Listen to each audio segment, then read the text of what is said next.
ಕಡೆಯದಾಗಿ 3 ವರ್ಷಗಳ ಕಾಲ ವಿಲನ್ ನೀವು. ಇವತ್ತು ರಾತ್ರಿ ಅಥವಾ ನಾಳೆ ರಾತ್ರಿ ಒಳಗೆ ನಿಮ್ಮ ಕತೆ ಮುಗಿಯುತ್ತೆ. ಕಡೆಯದಾಗಿ ವೀಕ್ಷಕರಿಗೆ ಏನು ಹೇಳಬೇಕು ಅನ್ಕೊಂಡಿದ್ದೀರಿ? ಹೀಗೆ ಎಲ್ಲ ಧಾರಾವಾಹಿಗಳನ್ನು ನೋಡಿ ಹೊಸ ಹೊಸ ಕಲಾವಿದರುಗಳನ್ನು, ತಂತ್ರಜ್ಞರುಗಳನ್ನು ಬೆಳೆಸಿ ಎಲ್ಲರಲ್ಲೂ ಒಂದು ಟ್ಯಾಲೆಂಟ್ ಅನ್ನೋದು ಇದ್ದೇ ಇರುತ್ತೆ. ಅದನ್ನು ಹೊರಗೆ ತರೋದಕ್ಕೆ ಒಂದು ಅವಕಾಶ ಮಾಡಿಕೊಡಿ. ಒಳ್ಳೊಳ್ಳೆ ಪ್ರೊಡ್ಯೂಸರ್ಗಳು ಬರ್ತಾ ಇದ್ದಾರೆ ನಮ್ಮ ಇಂಡಸ್ಟ್ರಿಗೆ. ಅವ್ರಿಗೂ ಲೈಫಲ್ಲಿ ಒಂದು ಎಲ್ಲ ಥರದಲ್ಲೂ ಅಚೀವ್ ಮಾಡೋದಕ್ಕೊಂದು ಅವಕಾಶ ಮಾಡಿಕೊಡಿ. ಎಲ್ಲರೂ ಎಲ್ಲ ಧಾರಾವಾಹಿ, ಎಲ್ಲ ಸಿನಿಮಾಗಳನ್ನ ನೋಡಿ ಎಲ್ಲರನ್ನೂ ಬೆಳೆಸಿ. ಓಕೆ ಸಿನಿಮಾದಲ್ಲಿ ಇವಾಗ ನೀವು ಸಿನಿಮಾ ಮಾಡ್ತಾ ಇದೀವಿ ಅಂತೀರಲ್ಲ, ಅಲ್ಲಿ ಹೀರೋ ಸಿಗುತ್ತಾ, ವಿಲನೇ ಸಿಗುತ್ತಾ? ಅಲ್ಲೂ ವಿಲನ್ನೇ ಸರ್. ಇಲ್ಲಿ ಬಿಡಿರಿ, ಕನ್ನಡದಲ್ಲಿ ವಿಲನ್ಗಳು ತುಂಬಾ ಕಡಿಮೆ ಇದ್ದಾರೆ. ಬೇರೆ ಅಲ್ಲ, ಯಾಕಂದ್ರೆ ನಮ್ಮ ರವಿ ಕಿರಣ್ ಅವ್ರಿಗೆ ಎಲ್ಲರೂ ಕರೆಯೋದು ನಮ್ಮ ಕಿರುತೆರೆನಲ್ಲಿ, ಅಂದ್ರೆ ಟೆಲಿವಿಷನ್ ಇಂಡಸ್ಟ್ರಿಯಲ್ಲಿ ಕರೆಯೋದವ್ರನ್ನ ಕಿರುತೆರೆಯ ಪ್ರಕಾಶ್ ರಾಯ್ ಅಂತ ಕರೀತಾರೆ. ಅದ್ಭುತವಾದಂತಹ ಕ್ಯಾರೆಕ್ಟರ್. ಯಾಕಂದ್ರೆ ಇಲ್ಲಿ ಕನ್ನಡದಲ್ಲಿ ವಿಲನ್ಗಳಿಲ್ಲ, ಕೆಲವರು ವಿಲನ್ಗಳು ಬೇಕು. ಓಕೆ, ಇನ್ನೊಂದು ಕರೆ ಇದೆ, ತಗೊಂಬೋಣ. ಹಲೋ ಹಲೋ, ನಮಸ್ಕಾರ ಮೇಡಮ್. ಮುರಳಿ ಸರ್. ನಮಸ್ಕಾರಮ್ಮ. ನಾನು ನಿಮ್ಮ ಒಗ್ಗರಣೆ ಡಬ್ಬಿ ತುಂಬಾ ಚೆನ್ನಾಗಿ ಬರ್ತಿದೆ ಹೇಳಿಮ್ಮ. ಇದು ಪ್ರೋಗ್ರಾಮು ಹೇಳಿಮ್ಮ. ಆಮೇಲೆ ನಾನು ಎಷ್ಟು ಸಲ ನಿಮ್ಗೆ ಬರ್ದೆ, ಎಷ್ಟು ಸಲ ನಿಮ್ಮ ಹತ್ರ ಒಗ್ಗರಣೆ ಪ್ರೋಗ್ರಾಮ್ ಬರೋಣ ಅಂತ ನಾನು ಎಷ್ಟಿದ್ ಮಾಡ್ತೀನಿ, ನೀವು ನಮ್ಗೆ ಇದೇ ಮಾಡ್ತಿಲ್ಲ. ಒಂದ್ ನಿಮಿಷ ತಾಳಿ. ನಂಬರ್ ಹೇಳಿ, ನಿಮ್ದು ನಂಬರ್ ಹೇಳಿ. ನಮ್ದಾ? ನಂಬರ್ ಹೇಳಿ. ಮೊಬೈಲ್ ನಂಬರ್ ಹೇಳಿ. Mobile number 959 0022 0022 841. ಇವತ್ತು ಸಾಯಂಕಾಲನೇ ಫಿಕ್ಸ್ ಮಾಡ್ತೀನಿ. ನೆಕ್ಸ್ಟ್ ಟೈಮ್ ಕರ್ಕೊಳ್ತೀನಿ, ಬೈಬೇಡಿ. ಇವ್ರಿಗೆ ಬೈರಿ ಫಸ್ಟ್. ಶಾಂತನುಗ ಸರ್. ಬೈರಿ. ಶಾಂತನು ಅವರು ಆತರ ವಿಲನ್ ಪಾರ್ಟ್ ಮಾಡೋದು ತುಂಬಾ ಕಷ್ಟನೇ. ಕಷ್ಟ ಇದೆ ಆತರ ವಿಲನ್ ಪಾರ್ಟ್ ಮಾಡೋದು.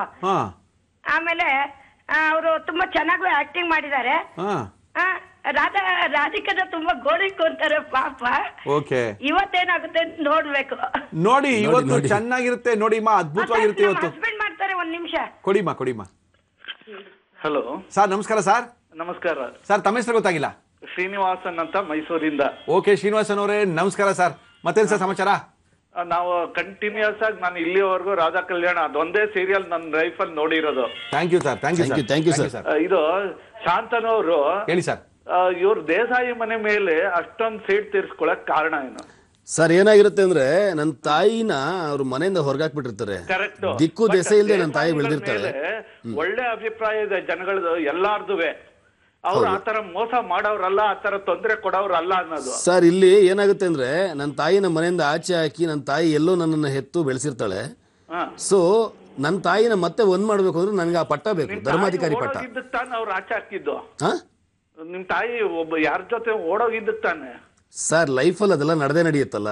ಅಯ್ಯೋ ಸರ್, ಶ್ರೀನಿವಾಸನ್ ಬರ್ಬೇಕಾ ಶೇರು ಎಲ್ಲ ಕೊಟ್ಟು ತಾನೆ ನಿಮ್ನ ಚೆನ್ನಾಗಿ. ಸೊ ನಾನು ಧರ್ಮಾಧಿಕಾರಿ ಆದ್ರೆ ಮಾತ್ರ ಅವ್ರನ್ನ ಮನೆ ಕರ್ಕೊಳಕ್ ಸಾಧ್ಯ ಅಂತ ನಾನು ಪ್ರಯತ್ನ ಪಡ್ತೀನಿ. ಶ್ರೀನಿವಾಸನ್, ಇವೆಲ್ಲ ಕಥೆಗಳು ವಿಲ್ಲನ್ಗಳು ಮನೇಲಿ ಮಾತಾಡದೆ ಹಿಂಗೆ ಅದೇ ತರನೇ ಇರ್ತಾರೆ. Don't worry sir. Thank you. Phone ಮಾಡಿದ್ರೆ ನಿಮ್ಗೊಂದು ಬಹುಮಾನ ಬಂದಿದೆ, ಮುಳಿಯಾಜಿಯವರು ಸರ್ ಆಕರ್ಷಕ ಬಹುಮಾನ ನಿಮಗೆ ಕಳಿಸ್ತೀವಿ. Thank you.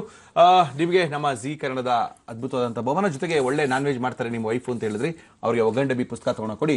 50 ದಿನಗಳಲ್ಲಿ 50,000 ಕಾಪಿ ಸೇಲ್ ಆಗಿರುವಂಥ ಏಕೈಕ ಕನ್ನಡದ ಪುಸ್ತಕ ಒಗ್ಗಂಡಬಿಯ ಈ ಪುಸ್ತಕ. ಜೊತೆಗೆ ಸೋಮವಾರ ದಿನ ನಾವು ಗೃಹಲಕ್ಷ್ಮಿಯ ವಿಶೇಷ ಕಾರ್ಯಕ್ರಮ ಮಾಡ್ತಾ ಇದೀವಿ. 5:30 ಲೈವ್ ಶುರು ಆಗುತ್ತೆ. ಗೃಹಲಕ್ಷ್ಮಿಯ ಎಲ್ಲ ಆರ್ಟಿಸ್ಟ್ಗಳು ಬರ್ತಾರೆ, ಅವ್ರ ಜೊತೆ ಎಲ್ಲ ಮಾತಾಡ್ಬೋದು. 6:30 7 ಗಂಟೆಗೆ ಗೃಹಲಕ್ಷ್ಮಿ ಶುರು ಆಗುತ್ತೆ. ತುಂಬಾ ಅದ್ಭುತವಾದಂತಹ ಧಾರಾವಾಹಿ ರಾಧಾ ಕಲ್ಯಾಣದ ಜಾಗದಲ್ಲಿ ಗೃಹಲಕ್ಷ್ಮಿ ಶುರು ಆಗುತ್ತೆ. ಅವ್ರ ಜೊತೆ ಎಲ್ಲ ಮಾತಾಡಬಹುದು. ಇದಲ್ಲದೆ ಮಂಗಳವಾರ ದಿನ ಬಾಲಕೃಷ್ಣ ಗುರುಜಿಯವರು ಬರ್ತಾ ಇದ್ದಾರೆ. ಖ್ಯಾತ ಸಂಮೋಹಿನಿ ತಜ್ಞರು ನಮ್ಮ ಕಾರ್ಯಕ್ರಮದಲ್ಲಿ ಬರ್ತಾರೆ, ಅವ್ರ ಜೊತೆ ಕೂಡ ಮಾತಾಡ್ಬೋದು. ಒಟ್ಟಾರೆ ನಮ್ಮ ಜೊತೆಗೆ ನೀವು ಬಂದಿದ್ದು ಬಹಳ ಖುಷಿ ಕೊಟ್ಟಂತ ವಿಚಾರ. ತುಂಬಾ ಜನ ಜೊತೆ ಮಾತಾಡಬೇಕು ಅಂತ ಇದ್ರು. ನಿಮ್ಮ ಎಲ್ಲ ಬೆಳವಣಿಗೆಗಳು ಏನೇನು ಹೊಸ ಸಿನಿಮಾ ಏನೋ ಮಾಡ್ತಾ ಇದೀವಿ ಅಂದ್ರೆ? ಹೌದು ಸರ್, ಹೆಸರಿಟ್ಟಿಲ್ಲ. ಓಕೆ, ನಡೀತಾ ಇದೆ. ಸಿನಿಮಾ ಮುಗೀತಾ? ಇಲ್ಲ, ಪ್ರೊಸೆಸಿಂಗ್ ಅಲ್ಲಿ. ಯಾವಾಗ ಬಿಡುಗಡೆ ಆಗುತ್ತೆ?